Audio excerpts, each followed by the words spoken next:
So, today we are going to run through an intermediate/advanced strength training circuit using the pole. And sometimes our mat, but most of this is going to be on the pole. So, if you are joining me for this video, I am assuming that your body is thoroughly warmed up. If you are not, you can revert back to one of my previous videos on warming up for pole class. So, please enjoy this at your own risk.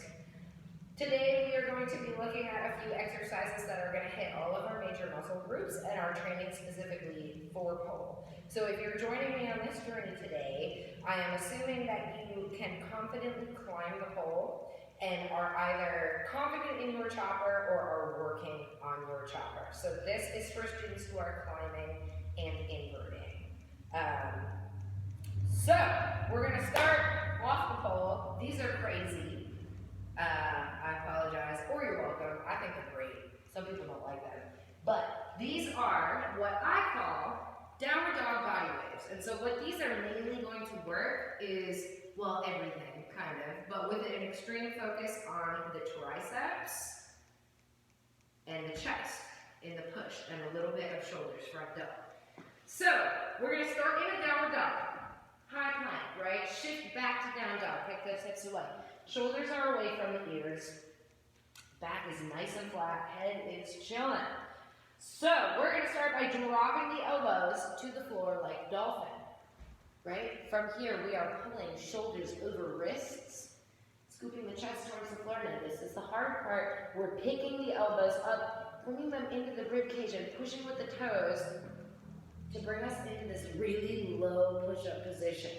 Right? From here, you're going to extend up and then bring your hips back. So this is kind of like a really advanced chaturanga if you do yoga.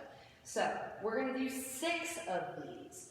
Elbows down, shoulders forward, rock to the hands, elbows stay in, push up, back to down dog. That's 2, give me 4 more. Elbows down, shoulders forward, push up, back to down dog. That's 3, we're halfway there. Elbows down, shoulders forward. Pick the elbows up, leave them in your rib cage. Push up. Back to down dog. 2 more. Last one, y'all. Make it count. You can always drop to your knees, right? Especially if you get to here and you're like, there's no fucking way, Maggie. Why do you expect me to be able to do this? Drop to your knees. And then from here, high plank to down dog. Or you can just stick with tricep push-ups, but I think these are more fun. All right, so that was our 6 down dog body waves. The next thing we're going to do is we're going to do an arms-only climb, and if you are not there yet, I'm going to give you an alternative exercise for that. But first, we're going to look at this like pull-up sit climb. So we're going to start in a pull sit, and we're going to start nice and low today, because the top of my pole is way up there and you can't see it. So arms are all the way up in a baseball grip, shoulders are back and down. We're starting a sit. My sternum is on the pole with a shirt on so I can slide. So, arms up, pull, regrip. Arms up, pull, regrip. Arms up, pull. Ooh, goodbye. So we're going to do 5 of those. And then we're going to switch to the top hand, we're going to come back to the bottom, and we're going to do 5 more. If you are like I was for the first few years that I was pulling, and you pull at home, and you have like 7.5 whole feet of pole, you can pull up and then lower back down to your sit, which would look like this. So, arms up, pull up, back down, regrip. Pull up, back down, regrip. Make sure that your shoulders are engaged the whole time. Now, I know that ain't for everybody, so I'm going to offer you a variation to work those overhead pull muscles. So these are called straddle pull-ups. You've probably seen these in some of my earlier videos. If you've ever been in my beginner class, I almost guarantee you've done these. So we're sitting behind the pole, legs are extended, heels are on the mat to avoid the crash. Right? Hands are in baseball grip, shoulders are back and down away from the ears. Engage the core. We're going to pull up 5 times. Right? And then we're going to switch to top hand. And we're going to pull 5 more.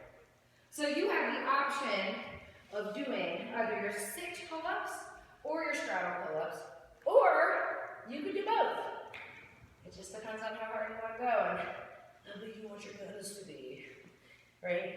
Okay, so that was 5 pull-up sits, right, on each side, or 5 straddle pull-ups on each side, or both. So the next thing that we're going to do is a climb position squat. So like I said, I'm going to assume that you know how to climb or hold a basic crucifix. So we're going to get into that basic crucifix position now. Keeping our knees together and our hands at our chest, we're going to sit the hips back and come back up. Come back up, squeezing the knees together, squeezing the ankles together the whole time. Right? So if you are not confident enough yet to do that up on the pole, you can slide that crucifix position down to the floor, keeping your toes on floor, heels off the floor, keeping the knees together the whole time. That's the most important thing here. Keep your knees together, hinging back, and coming back up with toes on the floor. You could also try it with no hands. So we've got a couple different variations there. So I want you to do 10 and then switch your legs and do 10 more. From here, we're going into core. So this is especially great if you are working on your chopper or working on strengthening your chopper, or really any kind of inversion. Like these are great for shoulder mounts and also in a right hand springs as well. So anytime where we're lifting our lower body above our upper body. So we're going to get into our pull-up crunch position and we're going to do pikes, right? So I'm assuming you already know this position. It's the same position you use to chopper or do a basic pull-up, or I'm sorry, pull-up crunch. And then keeping the legs together, knees are straight. We are folding at the hips, coming up 1, 2, 3, 4, and 5. Switching sides. Ready? 1, 2, 3, 4, and 5. All right. So we are hitting Cupid Crunches next. These are great for the obliques. To make this exercise easier, your outside foot is going to walk further from the pole, going no further than hip width distance. To make it harder, you're going to bring that leg closer to the pole. So, inside leg is hooked at hip height. Figure out where this foot wants to be. Hips are forward. And we're going to do 15 on each side. 3, 4, 5, 6, 7, 8, 9, 10, 5 more, 11, 12, 13, 14, last one is 15. All right, switching sides. Remember, this foot determines how hard this exercise is. So find your spot. Inside leg, hip height or slightly higher. 15 more. 1, 2, 3, 4, 5, 6, 7, 8, 9, 10, almost there, 11, 12, 13, 14, and 15. All right, so that was 15 Cupid Crunches on each side. So we're going to end this today by doing candlesticks. We're going to do 8 on each side. Now, I really like candlesticks because these are a great mock shoulder mount from the floor. And this is also just a great general core exercise. So we're going to come onto our backs. And you want to align the pole with your your shoulder, but you want a little bit of space in between your shoulder and the pole, right? So I'm going to start on the right side. My right shoulder is lined up with the pole. That hand is going to come into quick grip. All 5 fingers on the back of the pole. The other hand is going to come just above it. I'm going to start like I'm doing a basic leg lift. Once I get to about here, I'm going to pull on my pole to hoist my hips up off the floor, come onto my shoulders, and then booty comes to the floor, keeping the lower back on the floor, and lowering to a leg lift. That's 1. We're going to do 8 on each side. That's 2. 3. Keep the legs engaged. 4. 5. 6. 7. Last one is 8. Switching shoulders and also switching hands. So whatever shoulder is in line with the pole, that hand is on the bottom. So left shoulder in line, left hand low, right? So we're going to do that 8 more times. 1, 2, 3, 4,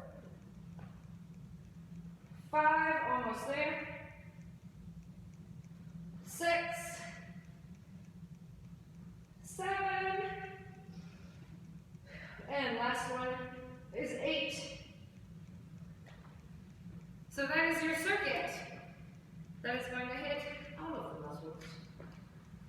So I would suggest repeating that 3 to 4 times with a couple minutes of rest in between. You should be pretty out of breath by the end of this circuit.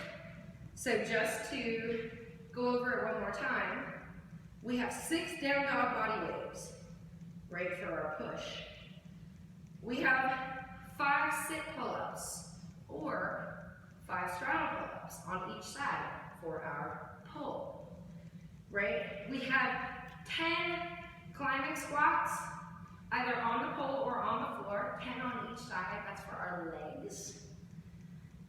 We have pull-up crunch pikes, 5 on each side for our lower core, our hip flexors, and our pull muscles to train for our inversions. Right, 5 on each side. We have 15 Cupid crunches on each side to work the obliques and strengthen for that Cupid we're all working towards. And then we have 8 candlesticks on each side to work every muscle in the core and the arms and to hit that shoulder mount before we know it. So, 3 or 4 times, make sure to train both sides.